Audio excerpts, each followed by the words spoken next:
হলে এইটা আপনার মনে হয় আপনার লাইভে ফার্স্ট দেখবেন। আর এই মরিচের চাষ করেছেন আমাদের স্মার্ট উদ্যোক্তা মোফাজ্জল হোসেন ভাই, মেহেরপুরে তার বাড়ি।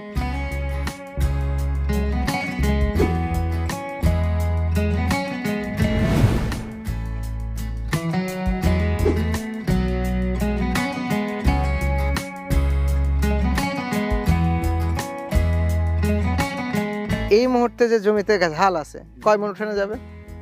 ধরেন নিম্ন হলেও 8 মণ। 8 মণ, 4 আসতে 4 8 32। তার মানে আপনার এই মরিচ থেকে একবারে আসতেছে হচ্ছে 1 লাখ টাকা, তাই তো? গাছের যে কন্ডিশন যা আছে, আপনি তো লোকাল মরিচ অনেক চাষ করেছেন, সেই তুলনায় বলেন তো, সেই তুলনায় কতদিন এই লোকাল মরিচগুলো লাগাইলে কয় দিনে ফল পাওয়া যেত? লাগানো থেকে তো 3 4 মাস লেগে যাবে ভাই। 4 মাস লাগে? ওই এখন ধরেন নাগাইছে, হ্যাঁ, ও আষাঢ় শ্রাবণ ছাড়া ধরবে না। ধরবে না? শ্রাবণ না আসবে না, ভালো কি বলেন? ফল আসবে না। আর এটা কয় দিনে পাইলেন? এটা